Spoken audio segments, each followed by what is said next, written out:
এর থেকে রাস্তায় যদি বেশি মানুষ না হয় আমি কখনো ওয়াজ করবো না। ঠিক বলছি? কেন কেন কেন এটা হবে কেন?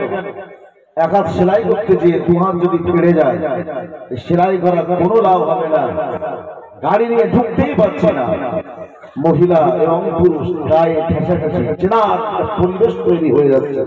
কোন বক্তা কি বললো না বললো আমার দেখার দরকার নেই, মাইকে চান্স যখন পেয়েছি সত্য কথাটা আমাকে বলা লাগবে। কারণ হারে কিয়ামতের দিন আমি জাহাঙ্গীর আলম আমার জিহ্বাটাকে কাটা হবে, সেই দিন কোনো হুজুর কিন্তু ছাড়াতে যাবে। কথা বলেন না কেন? মাহবুব যারা বসেছেন উচিত ছিল এখানে পর্দা দেওয়া, পর্দার আড়ালে বসা। খোলা প্যান্ডেলে আপনারা কেন বসছেন? মা কেন এসছেন? শরিয়াত যেটা পারমিট করেনি, জায়েজ নেই, জায়েজ নেই, জায়েজ নেই, জায়েজ করেন শরিয়াত। কেন বসছেন আপনারা? পর্দার অন্তরাল পর্দা দেওয়া আছে বাঁ সাইডে, সেখানে আপনারা যান। আপনারা এখানে কেন বসছেন? আমি কি বলছি? এই কথা বললে তো আমার দাওয়াত হবে না, সেটা আমি জানি, কিন্তু বলা লাগবে না, লাগবে না। পয়সা দিয়েছেন আপনারা, এতগুলি টাকা দিয়েছেন, দিচ্ছেন, দিবে জান্নাতি পরিবেশটার অবস্থা এমন হবে কেন? তারা কি ভেবেছে? মহিলা পুরুষ জোয়ান যুবক ছেলে মেয়ে গাড়িতে একটা ছেলে দুটো তিনটে করে মেয়ে দিয়ে যেভাবে যাচ্ছে, মানে গাড়ি নিয়ে যখন ঢুকছি মানে ভাবছি আল্লাহ পাক কি আমাদের সমাজের পরিবেশ পরিস্থিতি কবে শুধরাবে? জলসা দিয়ে জলসা করে বক্তারা বলে যদি না শুধরায় আমাদের কোনো লাভ কিছু হবে না। আমার উপর তো রাগ করতে যাচ্ছে না মানুষ, কিন্তু কিছু এসে যাবে আমার, কিচ্ছু আমার এসে যাবে না। আমাকে বলাই লাগবে, না বললে না বললে ধোলাই এমন ধোলাই দেবে, জনমের ওয়াজ করার সাহায্য দিয়ে দেবে সেদিন কবরে কবরে ঢুকলে। শয়তান আমাদের প্রকাশ্য দুশমন, প্রকাশ্য শত্রু। এই কথাটা আমি জাহাঙ্গীর আলমের নয়, আল্লাহ পাক বললেন শয়তান তোমাদের প্রকাশ্য দুশমন, শয়তান তোমাদের প্রকাশ্য শত্রু। বান্দা তোমরা কি জানো শয়তান আমি আল্লাহ পাকের কাছ থেকে কিছু স্পেশাল পাওয়ার নিয়ে গিয়েছে, যে স্পেশাল পাওয়ারের বলে বলিয়ান হয়ে দুনিয়ার জমিনে তোমাদের এমন ধোঁকা প্রবঞ্চনা দেবে, যে ধোঁকা এবং প্রবঞ্চনা দিয়ে তোমাকে জান্নাতে ঢুকতে দেবে না, তোমাকে জাহান্নামে করিয়ে ছাড়বে। তার নাম হলো শয়তান। বান্দা তোমরা শয়তানের হাত থেকে বেঁচে থেকো, শয়তানের কুমন্ত্রণায় তোমরা পড়ো না, সন্তানের প্রবঞ্চনায় তোমরা পড়ো না, আর শয়তানের হাত থেকে তোমরা বেঁচো, তাহলেই তোমরা জান্নাত পাবে। রমজান এখনো যেতে পারেনি, দুঃখের সঙ্গে বলতে হয় রমজান মাত্র শেষ। চার রাতেতে মুসলমান ঘরের ছেলেগুলো আজ ড্যান্স মানে মঞ্চ তৈরি করে সেখানে মদ পান করে ড্যান্স দিচ্ছে।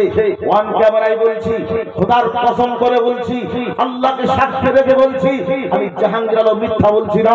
জায়গার নাম বলে জায়গা বলে দিতে পারি। আজ আমার আপনার ঘরের ছেলেগুলো, আমার আপনার ঘরের মেয়েগুলো আজ চাঁদা থেকে মঞ্চ তৈরি করে মদ খেয়ে ড্যান্স দিচ্ছে। দুঃখ আর আফসোস যে চাঁদ রাতে ইবাদতের রাত, রাসূল বলেছেন চাঁদ রাতে ইবাদত করলে আল্লাহ পাকের দরবারে কবুল হয়। একটা মাস যারা রমজানে রোজা করেছে, তারাবি পড়েছে, একটা মাস যারা মসজিদে এসে ভরপুর করে দিয়েছে, সেহরি করেছে, ইফতার করেছে, একটা মাস গায়ে পাঞ্জাবি দিয়েছে, আর সেই ছেলেগুলো মাত্র চাঁদ রাতেই খেল শুরু। এক মাস শয়তান বাধা ছিল, শয়তান ছাড়া পেয়েছে, এমন পুরান শয়তান ওই দিন থেকে শুরু করেছে। ঈদের নামাজ পড়িয়ে নিয়েই তিনটে চারটে করে পাওয়ার ব্যাংক পিছনে বসিয়ে পার্ক দুনিয়ায় যত পার্ক আছে আমার মনে হয় পার্ক সেদিন আর জায়গা নেই। ব্রিজ আর পার্ক, সেখানে কারা? আমার আপনার ছেলে, সেখানে কারা? আমার আপনার মেয়ে, সেখানে কারা? আমার আপনার ভাতিজা, সেখানে কারা? আমার আপনার ভাগনা, সেখানে কারা? আমার আপনার ভাইপো, তারাই তো ঘুরছে। আজ আমি আপনি নামাজ পড়ে কপালে দাগ করেছি, পুরো জগৎ নাচ সেজেছি। মনে রাখুন, মনে রাখুন, যে ছেলেকে শাসন করতে পারেননি, যে মেয়েকে শাসন করতে পারেননি।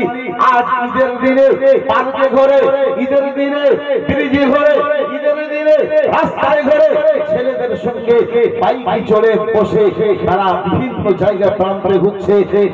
ছোট জগন্নাথের মসজিদে সেজদা দিচ্ছ, কিয়ামতের আদালতে আল্লাহর দরবার থেকে যেদিন সেদিন নাজাতের কোনো লাইন নেই। কারা কারা কারা তুমি কি জানো?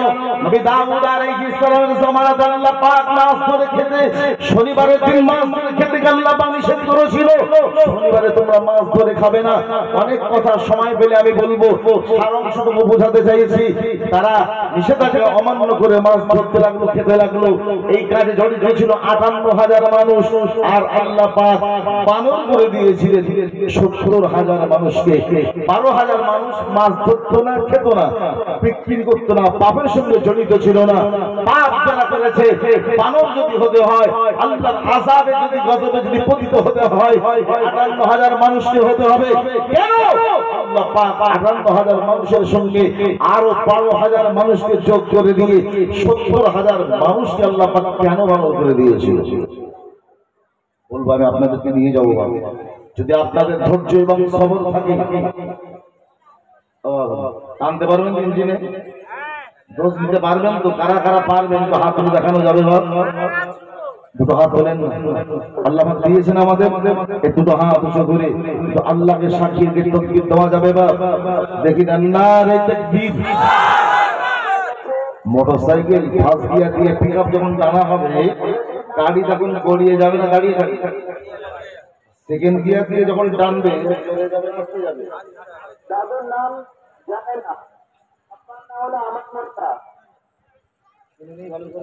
আমার আসল মোল্লা করে হারিয়ে গেছে সন্ধান অফিস।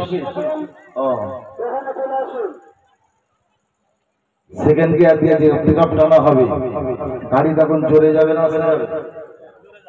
কত বলেন দেখি না একটু। নারে তাকবীর। আরে হায়রে মাতালো, সংসারের নারী আর পুরুষ, সংসারের নেতৃত্ব দেবে কে? বাংলায় বলি, মাতব্বারি করবে কে? বউ করবে না স্বামী করবে? বর্তমান সময় করছে কারা? আমরা মদ্দলোক আছি তো, ঠিকঠাক করে বলেন। বলছে ভাই এটা কি, বলছে গরু বিক্রি করবেন না? আচ্ছা দাঁড়া, ভাবি কি বলে আগে শুনে। ভাবির রায় না নেওয়া পর্যন্ত ভাইয়ের মতনই গরু বিক্রি করবে, ঠিক তো নাকি?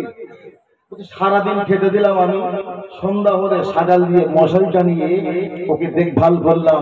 এভাবে 2 বছর ধরে আমি লালন পালন করে বড় করে তুললাম। আর এই সময় 30,000 টাকা বিক্রি করে টাকা নিয়ে মজা করতে তুমি, অত সহজ কিন্তু না মদ্দাল বিক্রি করা নাই। বর্তমান সময় নেতৃত্ব দিচ্ছে কারা? জোরে বলেন না, বাড়ি গিয়ে কি হবে নাকি? জোরে বলেন। আজ শরিয়াতে চলছে উল্টো ব্যবস্থা। আমি জাহাঙ্গীর আলম যে কাপড় পরিধান করেছি, কোট পরে এসেছি, এটা পরবো কোথায়? কলবিটের নিচে নাও পরে। কথা বলেন না, রাগ করছেন নাকি? আর মহিলারা ঠিক তো নাকি? আচ্ছা এখন ঠিকঠাক আছে? পুরুষরা পরবে উপরে, মহিলারা পরবে নিচে, এটাই তো বিধান, এটাই তো শরিয়াত। কিন্তু আপনারাই বলছেন, আমি একা বলবো কেন? এখন পুরুষরা কাপড় ঝুলিয়েছে গোলগিটের নিচে, ঠিক তো নাকি? আর মা বোনেরা তুলতে তুলতে, শুধু গিটের উপরে নয়, তুলতে তুলতে হাঁটুর উপরে তারা কাপড় ঝুলিয়েছে। বলছিল নাকি? জওয়ান যুবক বন্ধুরা, আজ শয়তান দেখলে লজ্জা পায়, পয়সা দিয়ে পায়, টাকা দিয়ে প্যান্ট ছেঁড়া প্যান্ট। কখনো কখনো মসজিদে যখন নামাজের জন্য ঢুকি, কোন জওয়ান যুবক বন্ধু যদি একবার সামনের কাতারে পড়ে যায়, বিশ্বাস করেন দুঃখের সঙ্গে বলছি, হাসির খোরাক আমি আপনাদেরকে দিচ্ছি না। আজ আমরা আলেম সেজেছি যারা, বক্তা সেজেছি যারা, সমাজের হক কথাগুলো যদি না বলি, বলবে কে? দাওয়াতের পিপাসায়, দাওয়াতের আশায় হক কথা থেকে আমরা বলা থেকে বিরত রয়েছি।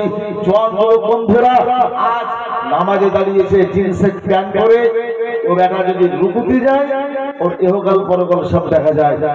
জামাটা টেনে, গেঞ্জি টেনে আসমানে, আর প্যান্ট টেনে জমিনে, ওই 5 রাখবে না, নামাজ পড়বে। কথা বলে না, ঠিক আছে? বসতেই পারে না, বসতেই পারে না। আজ দুঃখ আর আফসোস, যার সমাজের অবস্থা একটাই কারণ, আমরা যারা গার্জিয়ান সজাগ হতে পারছি না, আমরা যারা পুরুষ সজাগ নেই।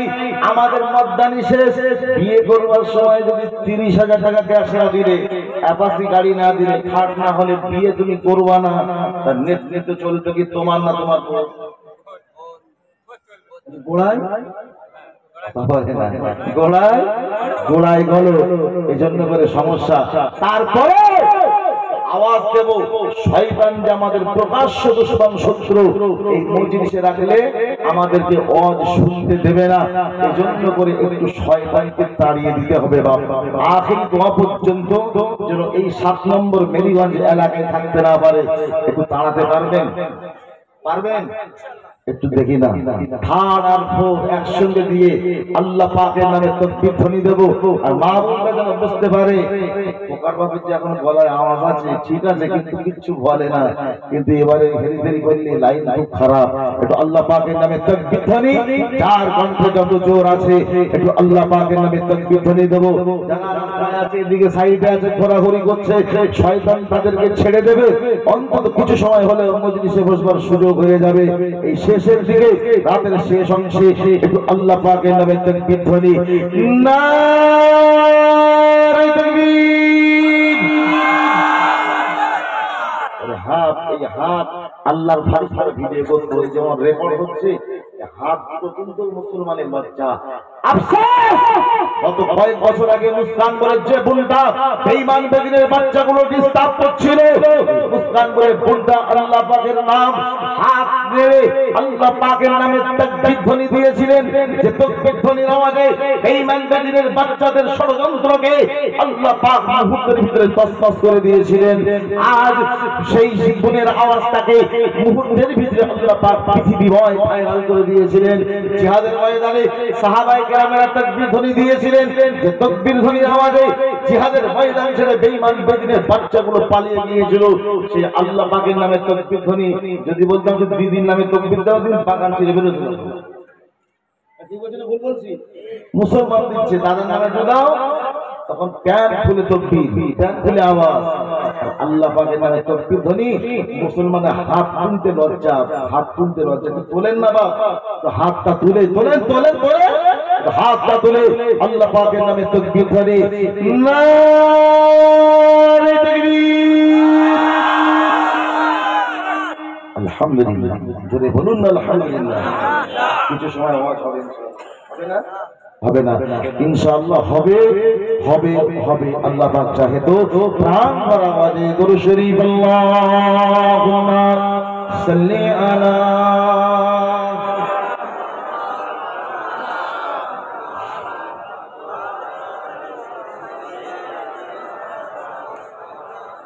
আবাজান